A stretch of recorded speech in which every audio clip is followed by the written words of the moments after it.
आज देश को पहली रैपिड ट्रेन की सौगात मिली है। प्रधानमंत्री नरेंद्र मोदी आज साहिबाबाद में रैपिड रेल का उद्घाटन करने पहुंचे हैं। प्रधानमंत्री दिल्ली गाजियाबाद मेरठ आरटीएस कॉरिडोर को 17 किलोमीटर लंबे पहले हिस्से का आज उद्घाटन कर रहे हैं। देश की पहली rapid rail rapid x train को नमो भारत नाम दिया गया है। प्लानिंग की गई है तो अपने साहिबाबाद से हम सीधी तस्वीरें आपको दिखा रहे हैं, जहां पर प्रधानमंत्री इस वक्त मौजूद हैं। प्रधानमंत्री आज रैपिड ट्रेन का उद्घाटन करने पहुंचे हैं। देश को आज रैपिड रेल की सौगात मिलने जा रही है। उनके साथ योगी आदित्यनाथ भी इस वक्त मौजूद हैं। सीधी तस्वीरें आपको हम दिखा रहे हैं साहिबाबाद से। जो तमाम सिस्टम है वो भी भारत प्रधानमंत्री के साथ इस वक्त केंद्रीय मंत्री हरदीप सिंह पुरी मौजूद है। योगी आदित्यनाथ इस वक्त उनके साथ हैं। तस्वीरों में आप साफ साफ देख सकते हैं प्रधानमंत्री इस वक्त साहिबाबाद में मौजूद है।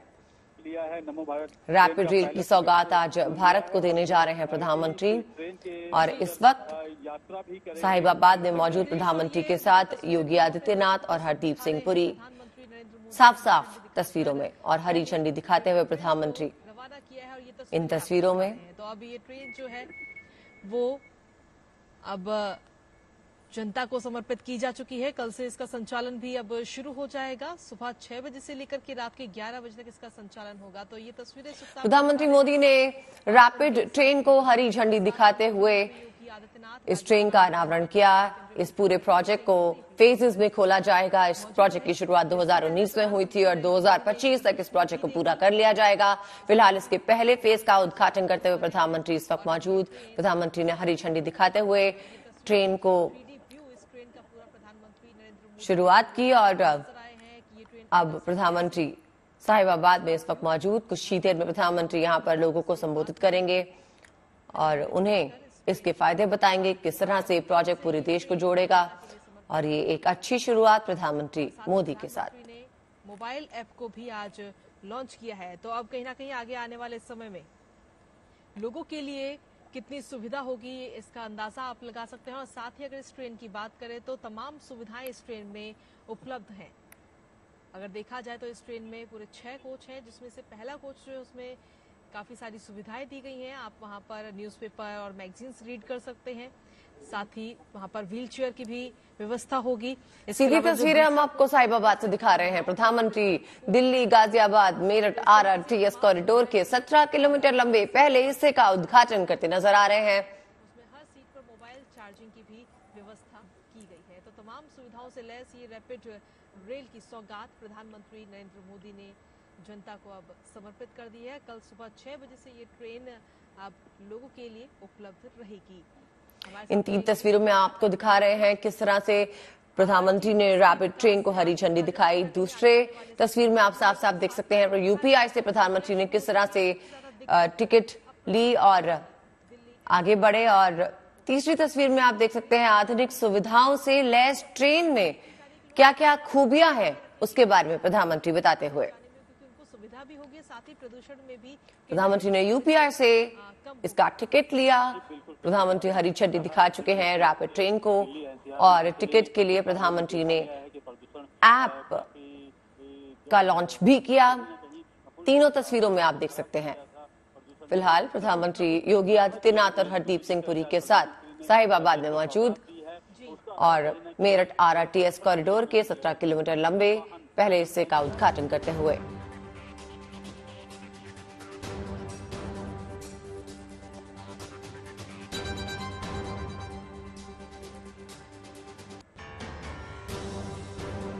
रैपिड ट्रेन की खूबियों के बारे में अगर बात की जाए तो देश की पहली rapid rail rapid x train को नमो भारत नाम दिया गया है, और इस ट्रेन में 21 अक्टूबर से लोग सफर कर पाएंगे।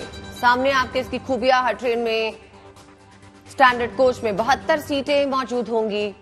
प्रीमियम कोच में 62 सीटें हैं। प्रीमियम कोच में ज्यादा सुविधाएं मौजूद हैं।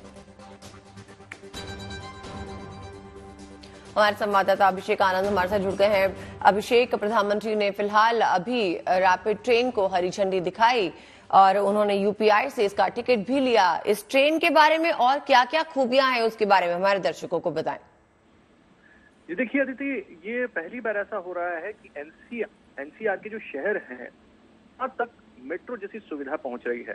ये ट्रेन लगभग दिल्ली मेट्रो जैसी है। जिसने भी दिल्ली मेट्रो में सफर किया है उसको इस ट्रेन में सफर करने पे वैसा ही अनुभव होगा, वैसी ही फीलिंग आएगी। एसी ट्रेन है, 160 मैक्सिमम स्पीड से भागती है और पलक झपकते ही ये अपनी दूरी तय कर लेती है। पश्चिमी उत्तर प्रदेश के लोगों के लिए बहुत बड़ी सौगात है। मेरठ एक बहुत बड़ा सेंटर अब बनने जा रहा है क्योंकि वहां से हाईवे और ट्रेन की कनेक्टिविटी सीधे दिल्ली की हो गई है। इस तरीके से इस ट्रेन को न सिर्फ लोगों की सुविधा से भी जोड़ के दिखा सकता है बल्कि एक बहुत बड़ा जो इलेक्शन आने वाले हैं 2024 के, उसको लेकर के एक बहुत बड़ा अचीवमेंट बीजेपी को अपनी रैलियों में दिखाने के लिए मिल गया है। बहुत बड़ा अचीवमेंट ये हो गया है कि जो पश्चिमी उत्तर प्रदेश के लोग ये कहते थे कि उनको नेग्लेक्ट किया जा रहा है दिल्ली से पास होने के बावजूद, उसके ऊपर अब नकेल कस दी गई है। ये ट्रेन जो है ये मेरठ और उसके आसपास का जो बहुत बड़ा क्षेत्र है वहां के लोगों को सीधा सीधा दिल्ली से जोड़ेगी और जो इसका रूट है वो उस पूरे रूट पर एक नया डेवलपमेंट शुरू हो जाएगा। अदिति जी, अभिषेक ये बताइए इस परियोजना का अगला फेज क्या होगा, क्या विस्तार होगा इसका? जी देखिए, इसका लगभग 10 से 14 किलोमीटर तक का ही हिस्सा दिल्ली के अंदर है। बाकी का इसका सारा हिस्सा पश्चिमी उत्तर प्रदेश में है। साहिबाबाद अभी तक जो है वो ऑपरेशनल है। अब जो दिल्ली का हिस्सा है उसको प्रायोरिटी रहेगी शुरू करने की। इलेक्शन से पहले ये पूरा शुरू होने की पूरी संभावना है। काम दिन रात चल रहा है।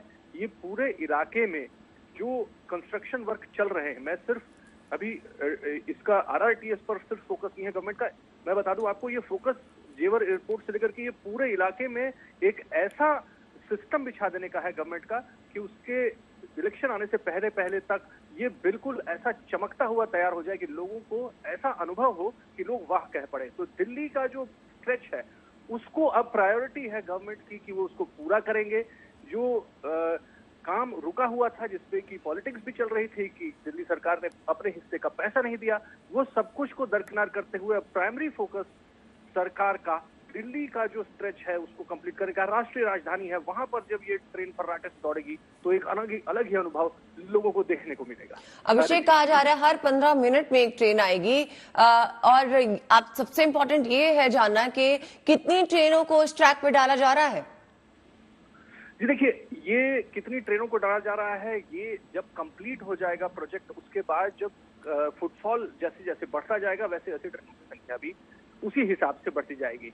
फिलहाल जब एंड टू एंड ट्रेन का जो पूरा संचालन शुरू हो जाएगा तब गवर्नमेंट ये असेसमेंट करना शुरू करेगी कि आखिर कितनी ट्रेनें हैं। जिस प्रकार से मैंने पहले भी बताया, जिस प्रकार से दिल्ली मेट्रो शुरू हुई थी उस वक्त जो फ्रीक्वेंसी चलती थी वो धीरे धीरे बढ़ाई गई। जैसे जैसे उसका जाल बढ़ता चला गया वैसे ही ये भी उसी कॉन्सेप्ट पे चल रहा है। आप ये समझिए कि एक हाई स्पीड लंबी दूरी की मेट्रो ट्रेन है जो कि लोगों को एक पॉइंट से दूसरे पॉइंट तक बिल्कुल आसानी से पहुंचा देगी। तो बिल्कुल वही कॉन्सेप्ट चल रहा है। वैसे ही टिकट लेना है, वैसे ही एएफसी गेट से जाना है, वही चेकिंग है, सब कुछ लगभग वैसा ही है। अच्छा अभिषेक, आज से तो आम जनता सफर नहीं कर पाएगी, कल से खुलेगा उनके लिए ये रास्ता, लेकिन आज प्रधानमंत्री के आने पर कितना उत्साह देखा गया? क्या वहां पर लोग मौजूद थे? जी देखिए, लोग तो टकटकी लगाए हुए थे कि कब ये सेवा शुरू हो। काफी समय से अदिति, मेरठ और आसपास के जो लोग हैं वो काफी परेशान थे क्योंकि जो मुख्य हाईवे था उत्तराखंड को कनेक्ट करने वाला वो मेरठ से होकर के जाता था और दिल्ली से मेरठ पहुंचने में लोगों को 3-3.5 घंटे तक का समय लग जाता था। मैं खुद कई बार मेरठ जब किसी स्टोरी को कवर करने जाता तो कई बार ऐसा हुआ है कि 3-3 घंटे का वक्त लग जाता था। पहली जो राहत मिली वो मिली एक नया हाईवे, और दूसरी जो बहुत बड़ी राहत मिली खास तौर पे उन लोगों के लिए जो गाड़ी से जाना अफोर्ड नहीं कर सकते हैं वो इस ट्रेन के तौर पर मिली। तो लोग तो काफी परेशान थे और काफी दिनों से उम्मीद कर रहे थे कि ये ट्रेन चलनी शुरू हो ताकि वो जल्द से जल्द अपने इस जाम के झंझट से बचेंगे और सही टाइम पर दिल्ली पहुंचेंगे। अदिति, अभिषेक, वैसे तो कुल एनसीआर में 8 आरआरटीएस कॉरिडोर्स की पहचान की गई है जिनमें से 3 कॉरिडोर्स को सबसे पहले तैयार किया जा रहा है। तो ये बताइए कि कब सबसे पहले 3 कॉरिडोर जो हैं वो तैयार होकर शुरू कर दिए जाएंगे? जी देखिए, आरआरटीएस का जो टारगेट है वो है हाई डेंसिटी एनसीआर की सिटीज। हाई डेंसिटी एनसीआर की सिटीज जो है वो इस वजह से टारगेट किया जा रहा है, इस वजह से इसको इतना स्मूथ कम्यूटिंग का साधन बनाया जा रहा है ताकि डिसेंट्रलाइजेशन ऑफ पॉपुलेशन हो। दिल्ली में बिल्कुल एक बाढ़ ना आ जाए, न सिर्फ गुड़गांव में, न सिर्फ नोएडा में एक विकास की एक बाढ़ ना आ जाए कि सब लोग वहीं रहने लगे। और जो अभी हालत हो रही है दिल्ली की, गुड़गांव की और नोएडा की, जो ट्रैफिक जाम लग रहा है, इसको ईज करने के लिए ये डिजाइन किया गया है। तो जितने भी शहर आपको अभी नजर आ रहे हैं जहां पर भी विकास बढ़ रहा है, धीरे धीरे बड़ा हो रहा है, गुड़गांव से आप सीधा आगे चले जाइए, वो एरिया जो है वो काफी तेजी से डेवलप हो रहा है, मानेसर से लेकर के सोहना तक का। फिर इधर राजस्थान में अलवर की तरफ बहुत तेजी से डेवलपमेंट हो रहा है, इंडस्ट्रीज लग रही हैं। तो डिसेंट्रलाइजेशन ऑफ डेवलपमेंट के हिसाब से ही ये कॉरिडोर्स डिजाइन किए गए हैं और आने वाले वक्त में ये एक वृहत दिल्ली, एक ग्रेटर दिल्ली के तौर पर ये पूरा इलाका देखने को मिल सकता है। जी अभिषेक, बहुत बहुत शुक्रिया आपका हमारे साथ जुड़ने के लिए और ये जानकारी देने के लिए। इन तस्वीरों में हम आपको दिखा रहे हैं प्रधानमंत्री स्टूडेंट से बातचीत करते हुए, और इस ट्रेन में प्रधानमंत्री बैठे हुए सफर करते हुए स्टाफ से हो गई है। और अगले कुछ फेजेस में सभी 8 क्षेत्रों के कनेक्शन का लोकार्पण किया जाएगा। प्रधानमंत्री उम्मीद कर रहे हैं कि 2025 तक इस प्रोजेक्ट को पूरा किया जाए। देश में क्षेत्रीय कनेक्टिविटी को मजबूत करने के लिए क्षेत्रीय रैपिड ट्रांजिट सिस्टम यानी RRTS परियोजना लाई गई है और इसके तहत semi high speed, high frequency वाली ट्रेनें चलाई जाएंगी। फिलहाल दिल्ली और मेरठ के बीच परियोजना पर काम चल रहा है, जिसके पहले चरण का आज उद्घाटन हो रहा है।